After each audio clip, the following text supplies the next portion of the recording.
Hey everybody, welcome back to episode 6, Risk Management and Financial Protection. Today's theme is protect what you build. And if you take away one statement, think about this. Growth without protection is fragile. We've talked about earning, we've talked about saving, we've talked about using debt carefully. Today we're talking about protection. Because building wealth is impressive, keeping it is maturity. First, how to transfer risk through insurance and emergency planning.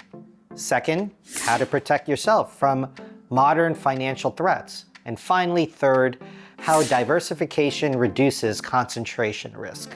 So Andrew, did you know modern insurance traces back to a coffee house in London in the 1600s? I did not. Lloyd's Coffee House. Ship owners and merchants would meet there to spread risk. If one ship sank, not everyone went bankrupt.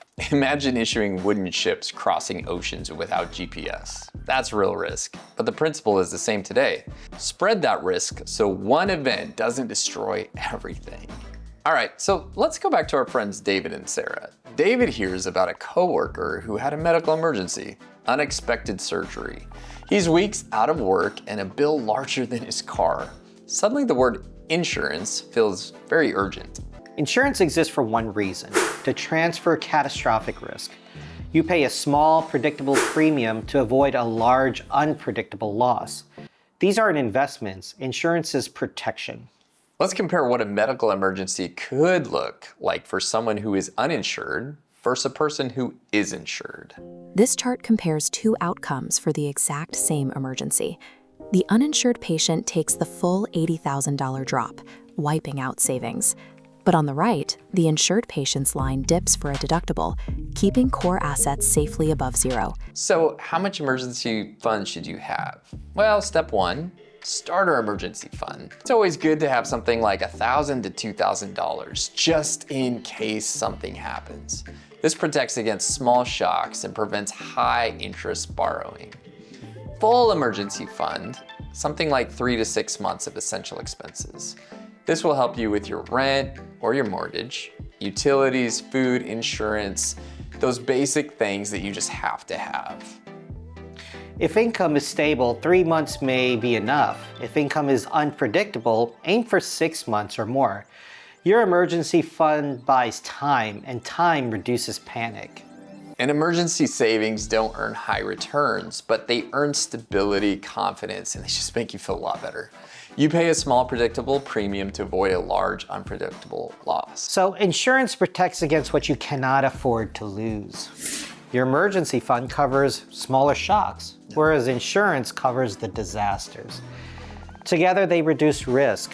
That's financial resilience. Now let's talk about something new. Risk isn't just physical anymore, it's also digital. Fraud and identity theft are some of the fastest growing financial crimes today. And most of it doesn't look dramatic. It looks like a text message or an email that feels urgent. Yeah, maybe you get something that says, hey, click this link, or verify your account, or your package is delayed, and suddenly someone else has access to your financial life. Protection here is simple, but disciplined. Strong passwords, two-factor authentication, monitoring accounts, freezing credit if necessary. You can set up fraud alert with your credit card agencies and even the credit reporting agencies. In today's world, it's a must. It's not paranoia, it's stewardship. Financial literacy now includes digital awareness. Now let's zoom out. There's another kind of risk, concentration risk. What does that mean? Well, it means putting too much of your capital in one place. The proverbial putting all your eggs in one basket. Maybe it's one stock, one company, one industry. Diversification doesn't eliminate risk. It reduces volatility. It prevents one bad outcome from financial ruin. If your family depends on farming, you wouldn't plant only one crop. If it failed, everything would fail. Diversification spreads exposure, so a single failure doesn't ruin your financial outcome.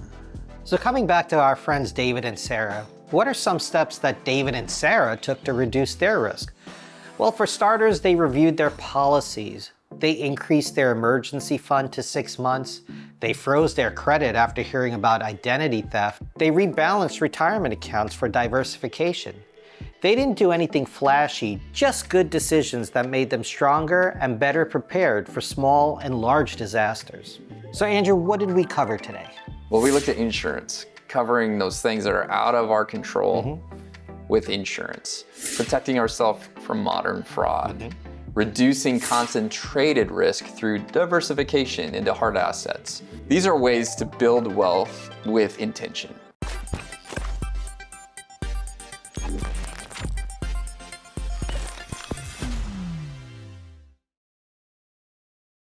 Let me ask you a question. When did risk feel real to you financially?